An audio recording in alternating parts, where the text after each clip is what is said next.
الحمدللہ رب العالمین الصلاۃ والسلام علی رسول الامین وعلی آلہ وصحبہ اجمعین۔ قال اللہ تعالیٰ فی القرآن المجید والفرقان الحمید، اعوذ باللہ من الشیطان الرجیم، بسم اللہ الرحمن الرحیم۔ قد کانت لکم اسوۃ حسنۃ فی ابراہیم، صدق اللہ مولانا العظیم۔ دوستو، حضرت ابراہیم علیہ الصلاۃ والسلام کی سیرت اور دعوت دین کے حوالے سے چند باتیں میں آپ لوگوں کے سامنے رکھوں گا انشاءاللہ العزیز۔ تو دوستو، پہلا سوال تو یہ ہے کہ حضرت ابراہیم علیہ الصلاۃ والسلام کی جو سیرت کا مطالعہ کیا جاتا ہے وہ کیوں کیا جاتا ہے؟ کیا یہ کوئی رسم ہے جو کہ ذی الحجہ کے مہینے میں ہم ادا کرتے ہیں؟ حج کا موسم آتا ہے، قربانی کا موسم آتا ہے، تو اس دوران ہم لوگ حضرت ابراہیم علیہ الصلاۃ والسلام کو بھی یاد کر لیتے ہیں اور پھر اس کے بعد سال بھر اس کو بھول جاتے ہیں۔ تو یہ ایسی بات نہیں ہے۔ قرآن مجید میں سورہ ممتحنہ میں اللہ تبارک تعالیٰ ارشاد فرماتے ہیں کہ تم لوگوں کے لیے ابراہیم اور ان کے ساتھیوں میں ایک اچھا نمونہ ہے۔ تو اگر کوئی اچھا نمونہ ہے تو وہ کوئی ایک رسمی چیز نہیں ہوتا، بلکہ اس نمونے کو انسان ہمیشہ اپنے سامنے رکھتا ہے، اس آئیڈیل کو ہمیشہ اپنے سامنے رکھتا ہے، اور سال بھر جو ہے وہ اس آئیڈیل کو سامنے رکھ کے اپنی زندگی گزارتا ہے۔ تو یہ حضرت ابراہیم علیہ الصلاۃ والسلام کی اہمیت ہے جو قرآن مجید میں بیان کی گئی ہے۔ اللہ تبارک تعالیٰ یہ بھی ارشاد فرماتے ہیں کہ اور ہم نے پچھلوں میں ان کی تعریف کو باقی رکھا ہے، حضرت ابراہیم علیہ السلام۔ سلام ہو ابراہیم پر، ہم ایسا ہی صلہ دیتے ہیں نیکوں کو، بے شک وہ ہمارے اعلیٰ درجے کے کامل الایمان بندوں میں ہیں۔ تو یہ جو رتبہ حضرت ابراہیم علیہ الصلاۃ والسلام کا بیان ہوا ہے سورہ صافات میں، یہ بھی اس بات کا تقاضا کرتا ہے کہ ان کی سیرت کا بیان جو ہے وہ سال کے مختلف حصوں میں بار بار ہو، اس کی جو ہے وہ تذکیر ہوتی رہے، تاکہ ہم جو ہے وہ اس سے انسپائر ہوتے رہیں، اس سے موٹیویشن حاصل کرتے رہیں۔ حضرت ابراہیم علیہ الصلاۃ والسلام 4000 سال قبل عراق میں اور کے مقام پر آپ پیدا ہوئے، اور آپ کے سرپرست جو ہے وہ آزر تھے، اور اس بارے میں کچھ اختلاف بھی پایا جاتا ہے کہ وہ والد تھے یا چچا تھے، لیکن بہرحال وہ انہی کی سرپرستی میں آپ کا بچپن گزرا، اور وہ بت بنا کر بیچا کرتے تھے۔ آپ یہ دیکھیں کہ حضرت ابراہیم علیہ الصلاۃ والسلام وہ جو ان کے سرپرست تھے آزر، وہ دراصل نمرود جو اس وقت کا بادشاہ تھا،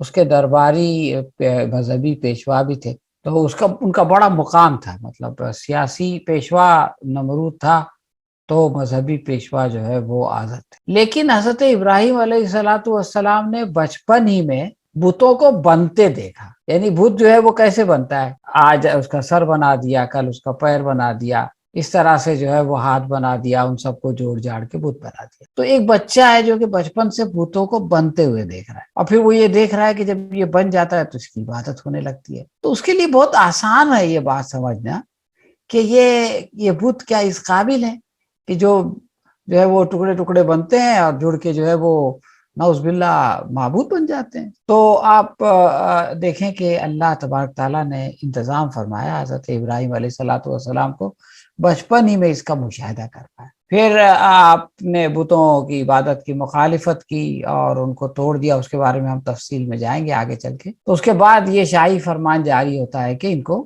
جلا دیا جائے، یعنی زندہ نظر آتش کر دیا جائے، اور پھر یہ ہوتا ہے کہ اللہ تعالیٰ کے حکم سے آتش نمرود ٹھنڈی ہو جاتی ہے۔ لیکن افسوس کہ وہ قوم جو ہے وہ اتنا بڑا معجزہ دیکھنے کے بعد بھی ایمان نہیں لاتی، اور پھر حضرت ابراہیم علیہ الصلاۃ والسلام وہاں سے ہجرت کا فیصلہ کرتے ہیں، اور پھر وہ شام اور فلسطین اور مصر اور حجاز، یہ تمام علاقوں کا سفر کرتے ہیں۔ اس کے بعد مختلف روایات ہیں کہ 87 سال کی عمر میں حضرت اسماعیل علیہ السلام سے نوازے گئے، اور پھر حضرت اسحاق علیہ السلام، کچھ روایت میں آتا ہے کہ ان کی عمر 120 سال تھی جب ان کو بشارت دی گئی۔ بہرحال وہ کبر سنی کا زمانہ تھا، اور اس زمانے میں آپ کو اولاد سے نوازا گیا، اور پھر آپ کو حکم دیا گیا کہ حضرت ہاجرہ اور اپنے بیٹے اسماعیل کے ساتھ مکہ مکرمہ میں آباد ہو جائیں وہ لوگ، اور وہ ان کو چھوڑ کے واپس فلسطین جائیں۔ اور پھر وہ قربانی کا واقعہ پیش آتا ہے جس کی کہ ہم جو ہے وہ سنت ابھی ادا کرنے والے ہیں، اور پھر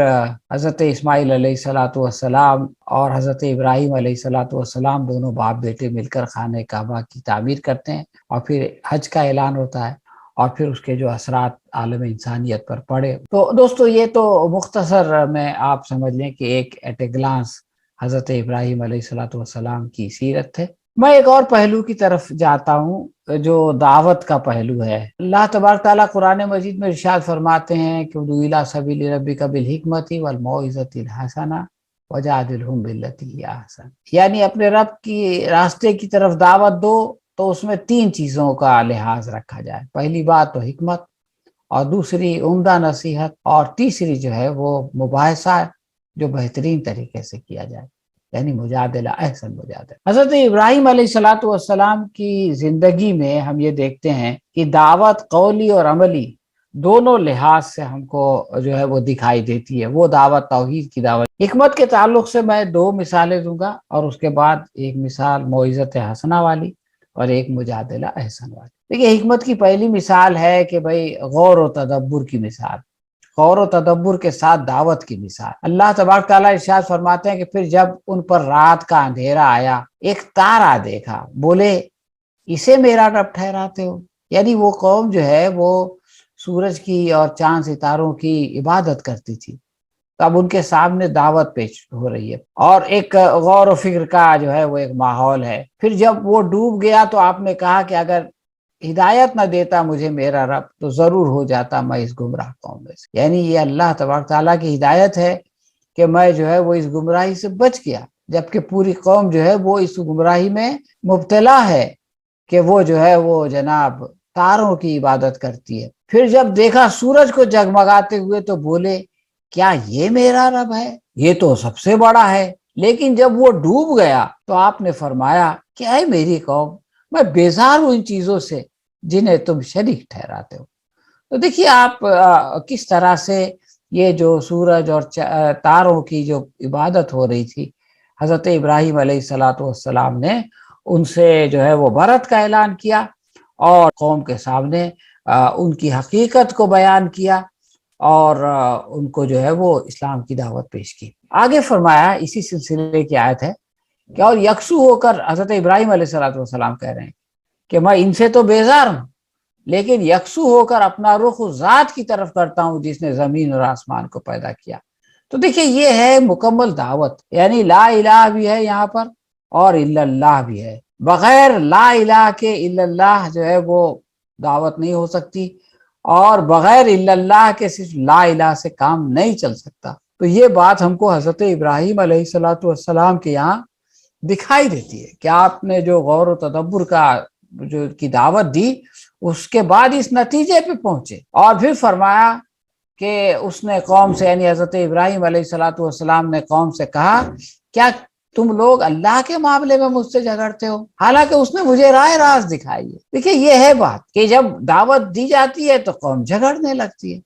اب جب قوم جھگڑنے لگتی ہے تو آپ ان کے ساتھ جھگڑا نہیں کرتے، بلکہ آپ جو ہے نہایت دلسوزی کے ساتھ کہتے ہیں کہ بھئی تم لوگ مجھ سے کیوں جھگڑ رہے ہو، اللہ تعالیٰ کے بارے میں مجھ سے جھگڑ رہے ہو، حالانکہ اللہ تعالیٰ نے جو ہے وہ مجھے سیدھا راستہ دکھا دیا۔ اب یہ جو دوسری بات حضرت ابراہیم علیہ السلام کہہ رہے ہیں کہ تمہارے ٹھہرائے ہوئے خداؤں سے نہیں ڈرتا، اس میں درمیان میں یہ بات ہے، دیکھیے یہ قرآن مجید کا اسلوب ہے کہ ہر چیز جو ہے وہ کھول کے نہیں بیان کی جاتی، کچھ چیزوں تک آپ کو جو ہے وہ رسائی کرنی پڑتی ہے۔ حضرت ابراہیم علیہ السلام کا یہ کہنا کہ میں تمہارے خداؤں سے نہیں ڈرتا، اس کا مطلب یہ ہے کہ قوم نے ان کو ڈرایا کہ دیکھو اگر تم ان بتوں کو خلاف بولو گے، اگر تم ان کی تردید کرو گے، اگر تم ان کا انکار کرو گے تو ان کی طرف سے تم کو کوئی عذاب آئے گا، تم کسی مشکل میں پڑ جاؤ گے۔ یہ بات یہاں پہ بیان نہیں ہوئی، لیکن حضرت ابراہیم علیہ السلام کے جواب میں یہ بات ہے کہ میں تمہارے خداؤں سے نہیں ڈرتا، ہاں اگر میرا رب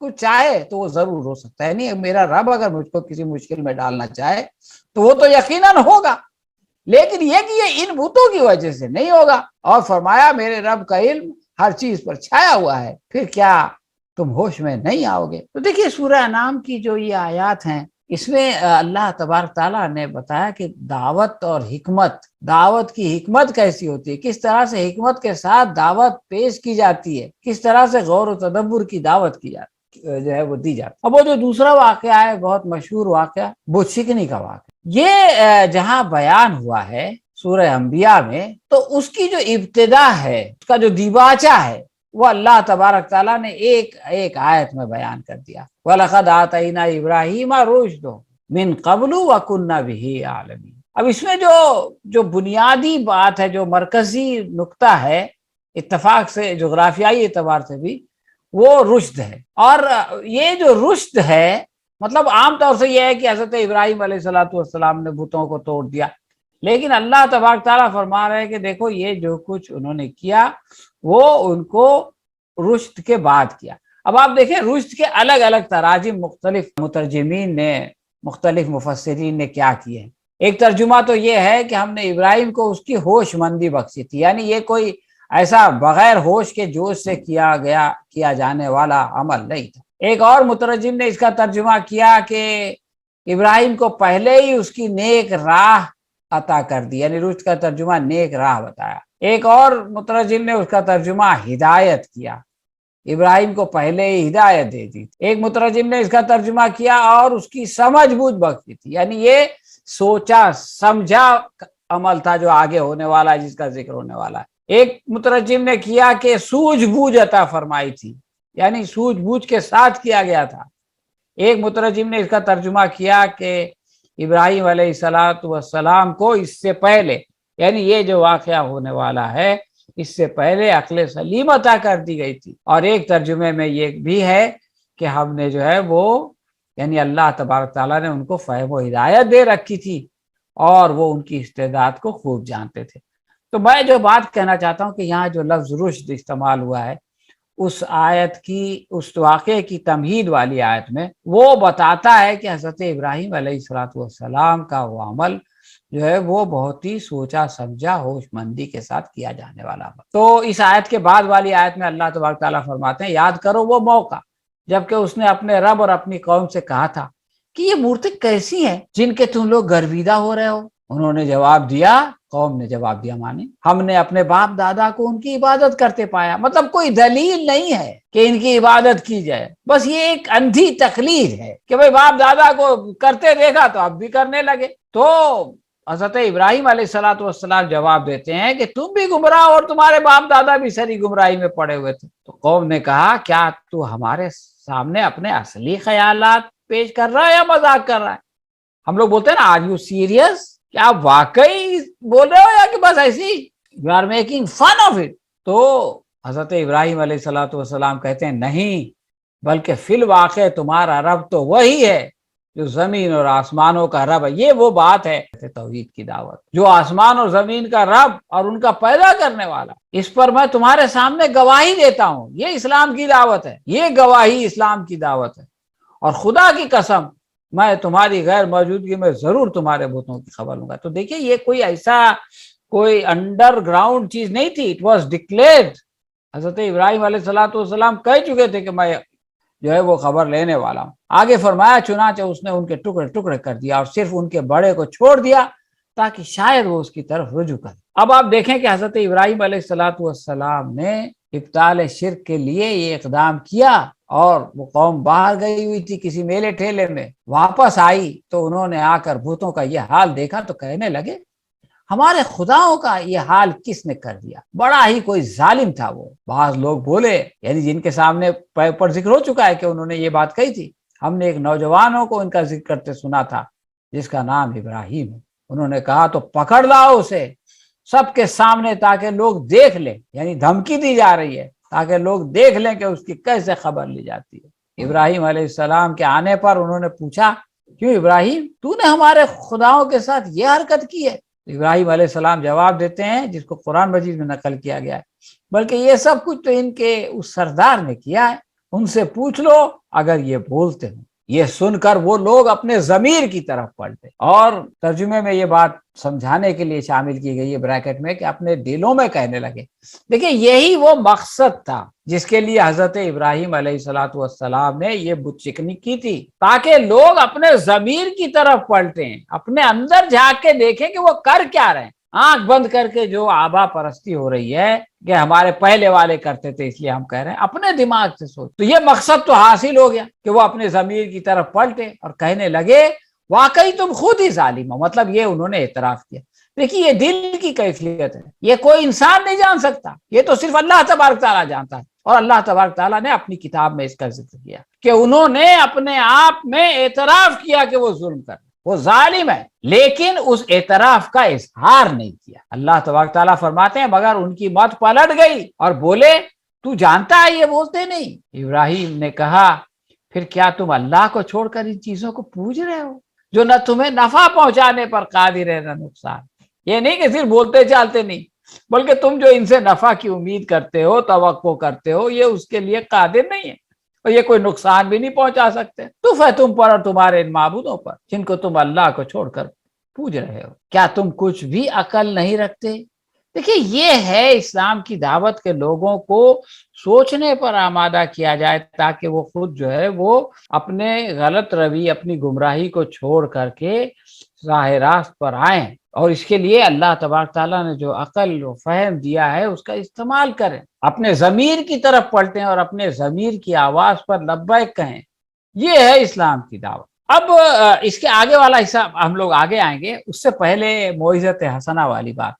موعظت حسنہ کیسے کی جاتی ہے، کیسے اچھی نصیحت کی جاتی ہے؟ حضرت ابراہیم علیہ السلام کا واقعہ دیکھیں کہ سیدنا ابراہیم علیہ السلام کا وہ واقعہ یاد کرو، سورہ انعام میں ہے، جب انہوں نے اپنے باپ آزر سے کہا تھا کہ آپ بتوں کو الہ بناتے ہیں، میں تو آپ کو کھلی گمراہی میں پاتا ہوں۔ یہ کوئی معمولی بات نہیں ہے دوستو، جو سب سے بڑا پروہت ہے پورے ملک کا، پوری قوم کا، اس کے سامنے جو ہے وہ سیدنا ابراہیم علیہ السلام یہ بات کہہ رہے ہیں۔ اور پھر موعظت حسنہ آتی ہے کہ اے میرے ابا جان شیطان کی بندگی نہ کیجیے، بلا صبح شیطان تو رحمان کا نافرمان ہے۔ یہ ہے اچھی نصیحت۔ اے میرے ابا جان مجھے اندیشہ ہے کہ رحمان کی طرف سے عذاب آئے گا اور آپ شیطان کے ساتھیوں میں ہو جائیں گے۔ یہ ہے اچھی نصیحت۔ تو آزر نے کیا جواب دیا؟ اس نے کہا اے ابراہیم تو میرے معبودوں سے روگردانی کر رہے ہو، اگر تم باز نہ آئے تو میں تمہیں سنسار کر دوں گا اور اس وقت میری نظر سے دور ہو جاؤ۔ تو آپ دیکھیے دو دھمکی ہے، ایک تو یہ کہ میرے گھر سے نکل جاؤ، اور دوسرے یہ کہ میں تم کو سنسار کر دوں گا، میں تم کو زندہ نہیں رہنے دوں گا۔ اب اس کی جواب میں جب کوئی ایسی دھمکی آپ کو ملے تو آپ کیا جواب دیں گے؟ اور حضرت ابراہیم علیہ السلام نے کیا جواب دیا؟ فرمایا کہا آپ پر سلامتی ہو، میں اپنے رب سے دعا کروں گا کہ وہ آپ کو معاف کر دے۔ یہ ہے اچھی نصیحت۔ یقیناً میرا رب مجھ پر بڑا مہربان ہے۔ تو دوستو یہ جو سورہ مریم کی آیات ہیں اس میں پتہ چلتا ہے کہ موعظت حسنہ کا جو ذکر ہے دعوت میں، دعوت کے حوالے سے قرآن مجید میں، وہ کیسا ہے اور حضرت ابراہیم علیہ السلام نے وہ کیسے۔ اب وہ جو پہلے والی آیات تھی اس سے پہلے، اس پہ ہم لوگ پلٹتے ہیں سورہ انبیاء کی آیات، تو اس میں حضرت ابراہیم علیہ السلام نے تو ایک منطقی جواب دے دیا بت شکنی کے بعد، لیکن اس کے جواب میں ایک شاہی فرمان جاری کیا گیا کہ اس کو جلا ڈالو اور اپنے معبودوں کی مدد کرو۔ عجیب و غریب بات کہ آپ جن کی عبادت کر رہے ہیں وہ آپ کی مدد کا محتاج۔ حضرت ابراہیم علیہ السلام کو آتش نمرود میں جالے جانے کا واقعہ پیش آیا، اس کی تفصیل اس طرح سے آتی ہے قرآن مجید میں کہ انہوں نے کہا جلا ڈالو اس کو اور حمایت کرو اپنے خداؤں کی اگر تمہیں کچھ کرنا۔ ہم نے کہا یعنی اللہ تبارک تعالیٰ نے کہا کہ اے آگ ٹھنڈی ہو جائے اور سلامتی بن جائے ابراہیم پر، اتنی بھی ٹھنڈی نہیں کہ ان کو جو ہے وہ ہیٹر کی ضرورت پڑے یا کمبل کی ضرورت پڑے، بلکہ سلام علی ابراہیم، سلامتی بن جا۔ وہ چاہتے تھے کہ ابراہیم کے ساتھ برائی کریں مگر ہم نے ان کی بری طرح سے ناکام کر دیا۔ دیکھیے یہ ہے اللہ تعالیٰ کی مدد کب آتی ہے؟ جب بندہ جو ہے وہ دعوت دیتا ہے اور آزمائش میں ڈٹ جاتا ہے تو اللہ تبارک تعالیٰ جو ہے وہ اس کی مدد فرماتے ہیں۔ یہ جو علامہ اقبال کا شعر ہے نا، آج بھی ہو جو براہیم سا ایما پیدا، آگ کر سکتی ہے انداز گلستہ پیدا، یہ اس کو جو ہے اس کے پورے تناظر میں سمجھنا پڑے گا۔ ابھی اس بدنصیب قوم نے اتنا بڑا معجزہ دیکھا، سورہ صافات میں آیا، اس کے باوجود کوئی ایمان نہیں لایا۔ حضرت ابراہیم علیہ السلام فرماتے ہیں کہ اپنے رب کی طرف جاتا ہوں، وہی میری رہنمائی کرے گا۔ یعنی یہ کہ بھئی کوئی قوم یا کوئی ملت یا کوئی فرد اگر آپ کی بات نہیں مانتا ہے تو اسی کے پیچھے پڑے رہنے کے بجائے کوئی اور آپشن، ٹھیک ہے بھائی تم نہیں سمجھتے، اتنا کچھ دیکھ لیا تو بھی نہیں سمجھتے، تو میں کہیں اور جاتا ہوں جہاں لوگ میری دعوت کو قبول کریں گے، نئے آپشنز ٹرائی کرنا۔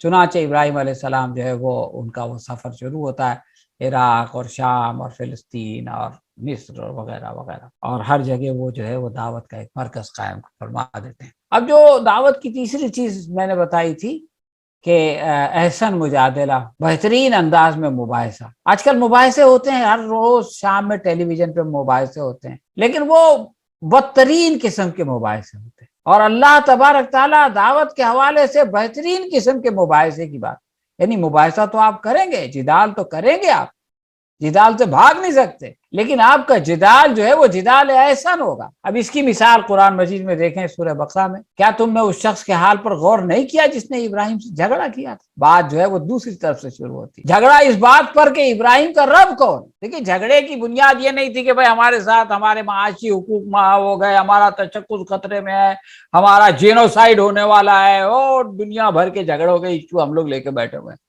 آف کورس ان کی اپنی اہمیت ہے، لیکن یہ کہ ابراہیم علیہ السلام کا جو اختلاف تھا وہ اس بات پہ تھا کہ وہ نمرود خود خدائی کا دعوے دار تھا، اور حضرت ابراہیم علیہ السلام اس کی خدائی کے منکر تھے۔ تو جھگڑا اس بات پر تھا کہ ابراہیم کا رب کون ہے۔ وہ نمرود کو اپنا رب ماننے کے لیے تیار نہیں تھا، اور اس کی بنیاد یہ تھی، وہ اس بنا پر اس شخص وہ جھگڑا کر رہا تھا کہ اس شخص کو اللہ نے حکومت دے رکھی تھی، کہ حکومت جب ملتی ہے، کسی کو اقتدار ملتا ہے، تو وہ اپنی خدائی قائم کرنا چاہتا ہے، اپنی مرضی چلانا چاہتا ہے، لوگوں کو اپنے آگے جھکانا چاہتا ہے۔ وہ اس حکومت کو، اقتدار کو اللہ کی امانت نہیں سمجھتا، بلکہ اپنے آپ کو اس کا مالک سمجھتا ہے۔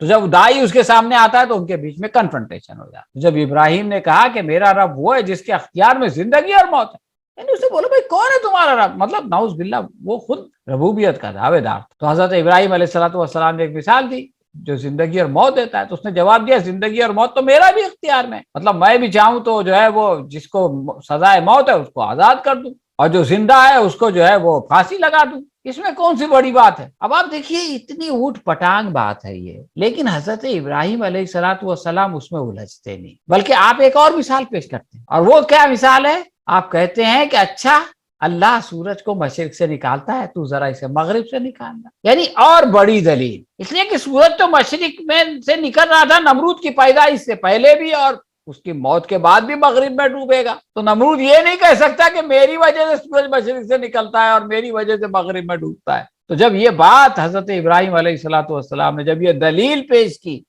یہ سن کر منکر حق ششدر رہ گیا، مگر اللہ ظالموں کو راہ راست نہیں دکھائے گا۔ دیکھیے یہ ہے مجادلہ احسن، یہ ہے بہترین مباحثہ، جس کے ذریعے سے دائی جو ہے وہ اپنی دعوت کو پیش کرتا ہے۔ اب یہ جو قربانی کا واقعہ ہے، اس کو بھی قرآن مجید میں بہت ہی خوبصورت اور دلچسپ انداز میں بیان کیا گیا۔ حضرت ابراہیم علیہ السلام کو ایک خواب دکھایا گیا کہ وہ اپنے اکلوتے بیٹے کو جو ہے وہ ذبح کر رہے ہیں۔ نبی کا خواب سچا ہوا کرتا ہے، چنانچہ اس حکم کی تعبیر کے لیے وہ فلسطین سے مکہ مکرمہ پہنچ گئے۔ اب اللہ تعالیٰ فرماتا ہے کہ وہ لڑکا جب اس کے ساتھ دوڑ دھوپ کرنے کی عمر پہنچ گیا، یعنی حضرت اسماعیل علیہ السلام، دیکھیے کتنی کبر سنی کے عالم میں 87 سال یا 120 سال میں ایک بچہ ملتا ہے، اور باپ کی ڈیفینیٹلی یہ خواہش ہوتی ہے کہ وہ اس کے مشن کو آگے بڑھائے، تو وہ اب جوان بھی ہو گیا ہے، دوڑ دھوپ کرنے کے قابل ہو گیا ہے۔ تو ابراہیم علیہ السلام نے اس سے کہا، اپنے بیٹے سے کہا کہ بیٹا میں خواب میں دیکھتا ہوں کہ میں تجھے ذبح کر رہا ہوں، اب تو بتا کہ تیرا کیا خیال۔ دیکھیے یہ بڑی حکمت کی بات ہے دوست، کہ حضرت ابراہیم علیہ السلام کو ڈائریکٹ فرشتے کے ذریعے سے یہ حکم نہیں دیا گیا کہ آپ اپنے بیٹے کو ذبح کریں۔ ایک خواب دیکھا کہ بھائی سب سے پسندیدہ چیز کو قربان کر۔ اب انسان تعویل کر سکتا ہے کہ بھائی خواب میں اس کا یہ مطلب ہے، وہ مطلب ہے، وغیرہ وغیرہ، لیکن حضرت ابراہیم علیہ السلام سمجھ گئے کہ اللہ تبارک تعالیٰ جو ہے وہ کس چیز کی قربانی مانگ، لیکن انہوں نے اپنے بیٹے سے یہ کہا کہ بھائی دیکھو یہ چیز مجھ کو نے خواب میں دیکھا ہے، اب تمہارا کیا خیال؟ اس بچے نے جواب دیا، ابا جان جو کچھ آپ کو حکم دیا جا رہا ہے اسے کر ڈالیے۔ دیکھیے اس نے اس خواب کو حکم کے درجے میں رکھا، یہ کہا کہ یہ تو حکم ہے جو آپ کو دیا جا رہا ہے، اور چونکہ اللہ تعالیٰ کی طرف سے یہ حکم دیا جا رہا ہے تو اس کو کر ڈالیے، آپ انشاءاللہ مجھے صابروں میں پائیں گے۔ تو یہ ہے انبیائی بصیرت کہ حضرت ابراہیم علیہ السلام بھی اس خواب کو حکم کے درجے میں رکھتے ہیں، اور اپنے بیٹے سے نہیں کہتے کہ یہ حکم ہے، لیکن بیٹا بھی جو ہے وہ اس کو حکم کے درجے میں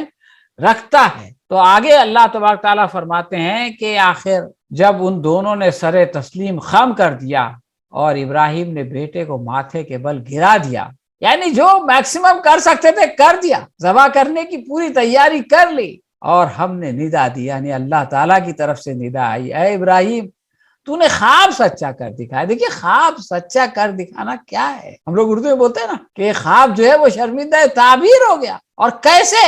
اپنے بیٹے کے ذریعے سے، پہلے تو اپنی جان آگ میں اور پھر اپنے بیٹے۔ کس سے بڑی قربانی! فرمایا کہ ہم نیکی کرنے والوں کو ایسی جزا دیتے۔ یقیناً یہ ایک کھلی آزمائش تھی، ہم نے ایک بڑی قربانی فدیے میں دے کر اسے چھڑا لیا، یعنی وہ جو جنت سے زمبہ آیا اور وہ جو ہے وہ قربان ہو گیا۔ حضرت اسماعیل علیہ السلام بچا لیے گئے، اور ان کی تعریف و توصیف ہمیشہ کے لیے بعد کی نسلوں میں چھوڑ دی۔ قیامت تک اہل ایمان جو ہے وہ حضرت سنت ابراہیمی کو ادا کریں گے اور قربانیاں دیں گے۔ اس طرح سے آپ دیکھیں کہ جب اتنی بڑی آزمائش سے انسان گزرتا ہے تو پھر اس کی تعریف و توصیف ہمیشہ کے لیے ہو جاتی ہے۔ قرآن مجید میں یہ جو واقعہ ہے خانہ کعبہ کی تعمیر کا واقعہ، اس میں جو آخری آیت ہے کہ حضرت ابراہیم علیہ السلام یہ دعا کرتے ہیں، اے ہمارے رب ہم سے یہ خدمت قبول فرما لے، تو سب کی سننے اور سب کو جاننے والا ہے،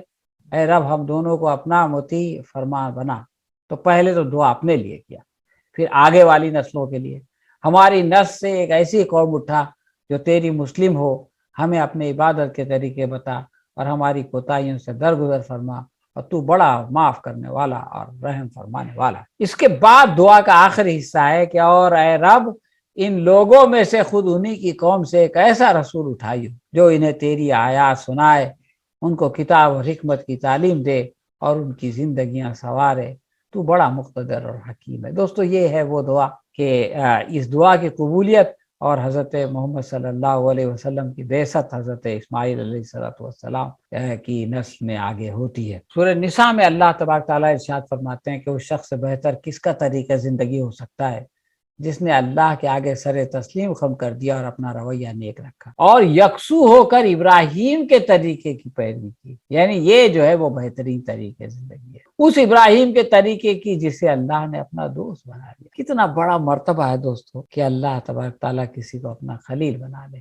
آخری خلاصہ کلام کے طور پہ ہم یہ دیکھ سکتے ہیں کہ حضرت ابراہیم علیہ السلام کو گھر کے اندر اپنے سرپرست کی مخالفت سے سابقہ پیش آیا، گھر سے نکالے جانے کا اندیشہ بلکہ ہو گیا یہ بات، گھر سے باہر حکمراں کی مخالفت اور آگ میں ڈالے جانے کا خطرہ وہ بھی ہو گئی بات، ملک چھوٹ گیا، یعنی گھر چھوٹ گیا، وطن چھوٹ گیا، لیکن دعوت نہیں چھوٹی، ہر جگہ وہ سفر کرتے رہے، اپنی دعوت پہنچاتے رہے، بیوی بچہ چھوٹ گیا لیکن دعوت کا کام جاری رہا، اولاد کی قربانی میں عظیم عملی دعوت آپ نے پیش کی، اور پھر یہ بات جو مشہور دعا ہے ان کی، قُلْ إِنَّ صَلَاتِي وَنُسُكِي وَمَحْيَايَ وَمَمَاتِي لِلَّهِ رَبِّ الْعَالَمِينَ، میری زندگی کا مقصد، علامہ اقبال نے اس کا منظوم ترجمہ کیا ہے، تیرے دی کی سرفرازی، میں اسی لیے مسلمان، میں اسی لیے نمازی، یعنی میری نماز، میری قربانی، میرا جینا اور میرا مرنا سب اللہ رب العالمین کے، میں ہر چیز جس چیز کی قربانی درکار ہوگی وہ میں جو ہے وہ اللہ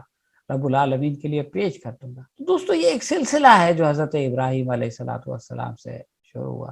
علامہ اقبال فرماتے ہیں نا کہ غریب سادہ اور رنگین داستان حرم، نہایت اس کی حسین ابتدا ہے اسماعیل، یعنی اسماعیل علیہ السلام سے جو ابتدا ہوئی وہ حضرت حسین رضی اللہ تعالیٰ عنہ کی جو قربانی ہے، جو شہادت ہے، وہاں انتہا پہ پہنچی، لیکن وہ سلسلہ اب بھی جاری ہے۔ دوستو آپ نے سنا ہوگا رانچی میں واقعہ پیش آیا ہے، ایک نوجوان جاتا ہے اور وہ جو ہے وہ اسلام زندہ باد کا نعرہ لگاتا ہے، پولیس جو ہے وہ اس کو گولی مار دیتی۔ حالانکہ اگر کوئی آدمی احتجاج کر رہا ہے تو اس کے طریقے ہیں کہ آپ پانی سے اس کو ڈسپرس کیجئے، لاٹھی چلائیے، گولی چلانا پڑے تو آسمان میں ایئر فائر کیجئے، ہوائی فائر کیجئے، اور اس کے بعد جو ہے وہ پھر بھی نہ ہو تو پیر میں لائیے، لیکن یہاں تو سیدھا سینے پہ، اور مدثر شہید ہو جاتا ہے۔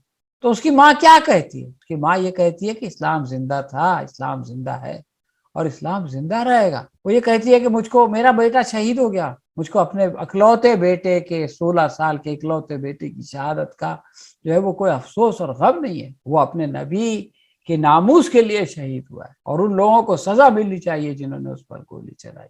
یہ ہے دوستو قربانی کا سلسلہ، یہ ہے عظیمت کی بات، جو آج بھی امت مسلمہ میں زندہ ہے، اور یہ اسی آیت کی وہ ہے کہ ہماری نماز، ہماری قربانی، ہمارا جینا، ہمارا مرنا سب کچھ اللہ کے لیے۔ کوئی کون ہمیشہ زندہ رہنے کے لیے آیا ہے؟ کس کو موت نہیں ہے؟ لیکن کامیاب وہ ہے جو کہ اللہ کی راہ میں جو ہے وہ اپنی جام شہادت نوش فرمائے۔ تو دوستو، ساری دنیا مخالفت کرتی رہی، لیکن اللہ تبارک تعالیٰ کی مدد و نصرت ان کے شامل حال رہی، اور اللہ تبارک تعالیٰ نے ان کو عالمی امامت سے نوازا۔ یعنی جب وہ تمام آزمائشوں میں پورا ہو گیا تو اللہ تعالیٰ نے فرمایا کہ میں تمہیں جو ہے وہ ساری دنیا کا امام بنانے والا۔ تو دوستو، یہ حضرت ابراہیم علیہ السلام کی زندگی کے کچھ پہلو تھے جو کہ ہم کو اپنے پیش نظر رکھنا چاہیے۔ علامہ اقبال نے کہا ہے کہ آگ ہے اولاد ابراہیم ہے نمرود ہے۔